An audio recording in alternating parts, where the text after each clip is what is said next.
অনেক দিন আগের কথা। এক দূরের রাজ্যে এমন এক রাজকুমারী বাস করত, যার কাছে ছিল সোনা, হীরা, মুক্ত, কিন্তু ছিল না স্বাধীনতা। অদ্ভুত না, যে মেয়েটা পুরো রাজ্যের ভবিষ্যৎ রানী, সে নিজের ইচ্ছা মতো একটা দিনও কাটাতে পারত না। আর সেই রাজ্যেই বাস করত আরেকটি মেয়ে, যার মাথায় ছিল না কোনো মুকুট, কিন্তু তার মন ছিল আকাশের মতো মুক্ত। একজন ছিল রাজকুমারী, আরেকজন ছিল সাধারণ মেয়ে। কিন্তু ভাগ্য এমন এক খেলা খেলতে যাচ্ছিল, যেখানে রাজত্বের চেয়েও বড় হয়ে উঠবে বন্ধুত্ব। আর এমন এক ঘটনা ঘটবে, যার ফলে একজন হারাবে তার চোখের আলো, কিন্তু খুঁজে পাবে জীবনের আসল আলো। তাহলে চলুন আজকের রূপকথার গল্পে দেখা যাক। আমি রাজকন্যা, স্বাগতম বিন্দু অভিয়ান টুনসে। সাবস্ক্রাইব করে পাশে থাকুন। আর জাদু। রাজপ্রাসাদের বন্দি জীবন। এক যে ছিল রাজ্য, সেই রাজ্যের রাজকুমারী ছিল অ্যান্ড্রিয়া। সবাই ভাবত রাজকুমারীদের জীবন বুঝি রূপকথার মতো সুন্দর, কিন্তু সত্যিটা ছিল একটু অন্যরকম। অ্যান্ড্রিয়া জানালার দিকে হাঁটে, ধীর পায়ের শব্দ। উফ, আর কত নিয়ম!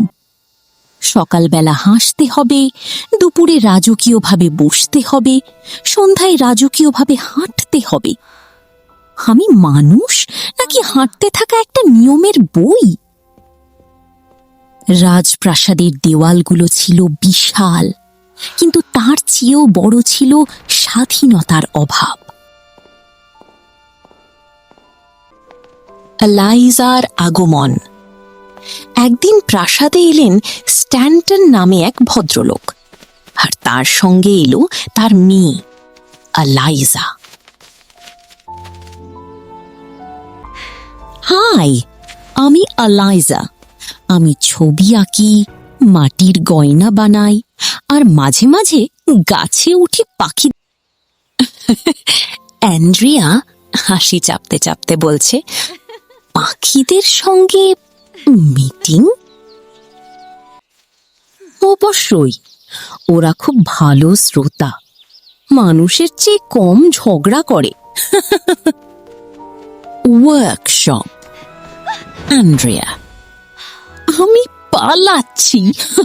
ও নো, রাজকীয়ভাবে পালাচ্ছি। এলাইজা বলছে, এই নাও মাটি। যা।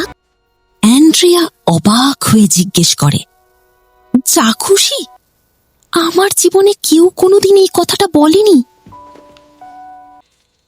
অ্যান্ড্রিয়া খুশিতে বলছে, মনে হচ্ছে স্বাধীনতাকে নিজের হাতে ধরে রেখেছি। রাজার রাগ। রাজা সিংহাসন থেকে উঠে দাঁড়ান। ভারী পায়ের শব্দ। কি শুনছি আমি? একজন রাজকুমারী একজন সাধারণ কর্মচারীর মেয়ের সঙ্গে বন্ধুত্ব করেছে। অ্যান্ড্রিয়া বলছে, কিন্তু বাবা। রাজা রাগ হয়ে বলছে, রাজাদের বন্ধু থাকে না, রাজাদের থাকে চাকর। জঙ্গলের দুর্ঘটনা। এলাইজা বলছে, ওই দেখো, দুষ্প্রাপ্য নীল পাখি। কোথায়? তারপর জোর শুরু হলো, প্রচন্ড বজ্রপাত, ঝড়, তীব্র বাতাস, ডাল ভাঙার শব্দ। অ্যান্ড্রিয়া চিৎকার করে উঠল, এলাইজা! দুর্ঘটনার ইম্প্যাক্ট।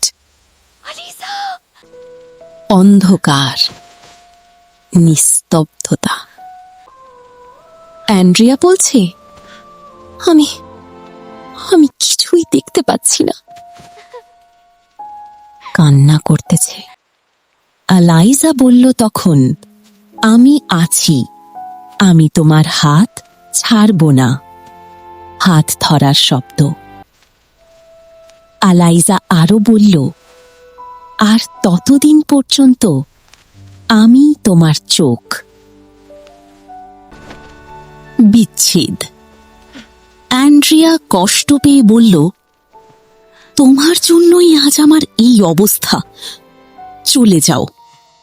আলাইজা মনে কষ্ট পেল। ধীরে ধীরে দূরেই চলে গেল।